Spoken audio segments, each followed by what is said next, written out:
जमीयत उलेमाए हिंद के सदर मौलाना अरशद मदनी ने इस बार कांग्रेस को भी आड़े हाथ में लिया है और उन्हें कांग्रेस पर भी सवाल या निशान खड़ा किया है। जी हां, जमीयत उलेमाए हिंद के सदर मौलाना अरशद मदनी ने कहा है कि आजादी के बाद कांग्रेस ने अपने शासनकाल में धर्म के आधार पर नफरत की राजनीति पर जो लचरदार नीति अपनाई, उसने देश और संविधान दोनों को बड़ा नुकसान पहुंचाया। आज जिस तरह संविधान और लोकतांत्रिक चरित्रों का खुले तौर पर मिटाया जा रहा है, इसकी कल्पना आजादी के हमारे पूर्वजों ने कभी नहीं किया होगा। जिन रेखाओं पर आजाद भारत के संविधान की नींव रखी गई, अगर इन्हीं रेखाओं पर संविधान को भी पूरी ईमानदारी के साथ लागू कर दिया जाता तो आज हमें ये दिन ना देखने पड़ते। आजादी के बाद कांग्रेस ने अपने शासनकाल में धर्म के आधार पर नफरत की राजनीति पर जो लचकदार नीति अपनाया, उसने देश और संविधान दोनों को नुकसान पहुंचाया।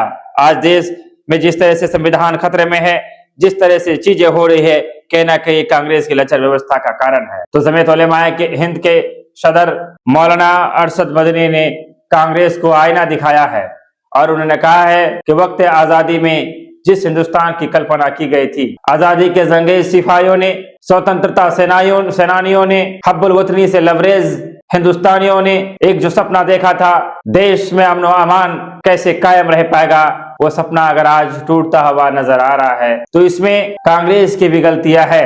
कांग्रेस ने वीर सपूतों के, आजादी के मतवालों के, जिन्होंने जिस भारत की कल्पना की थी, उसके सिद्धांतों पर ना चलकर नफरत पर कांग्रेस ने एक लचर व्यवस्था अपनाई। हिंसा पर कोई कठोर कार्रवाई नहीं की, कुछ चीजों को आंख मूंद कर होने दिया गया।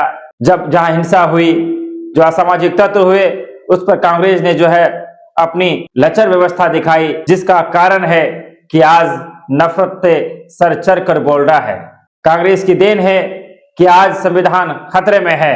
अगर कांग्रेस ने अपने शासनकाल के वक्त में कुछ चीजों को पनपने से ही रोक दिया गया होता, अगर उसी समय ही नफरती ताकतों को पर लगाम लगाते आते, तो आज देश की ये दिशा और ये दशा नहीं होती। ये सारी बातें मैं नहीं कह रहा, बल्कि ये सारी बातों को जमीयत उलेमाए हिंद के सदर मौलाना अरशद मदनी ने कहा है। क्या लगता है, जमीयत उलेमाए हिंद के सदर मौलाना अरशद मदनी ने जिन बातों का जिक्र किया है, क्या इन बातों में सच्चाई है? क्या आप मानते हैं कि देश में जो सांप्रदायिकता बढ़ी है, सांप्रदायिकता हिंसा जो बढ़ी है, हिंदू मुसलमान में नफरत का जो बीज बोया गया है, क्या इसके जिम्मेदार सिर्फ बीजेपी है? क्या कांग्रेस के जमाने में सारी चीजें नहीं हुई? बहुत सारी ऐसी घटनाएं हैं जो कांग्रेस के वक्त में बड़ी बड़ी घटनाएं घटी। कभी ईदगाह में नमाज पढ़ने वाले हजारों लोगों को नमाज की हालत में गोलियां मार दी गई। हाजीपुर हुआ, मुजफ्फरपुर हुआ, बहुत सारे ऐसे दंगों की दास्तान है जो कांग्रेस के शासनकाल में हुआ था, लेकिन कांग्रेस ने उन दंगाओं के खिलाफ कभी कोई कठोर तवरुख नहीं अपनाया, जिसका कारण रहा कि मनोबल बढ़ता गया। आज नफरत का पैमाना इतना लबालब हो चुका है कि जहां भी नजर उठाए दूर तलक हमें नफरत ही नजर आती है। विदा लेना चाहेंगे। धन्यवाद, शुक्रिया।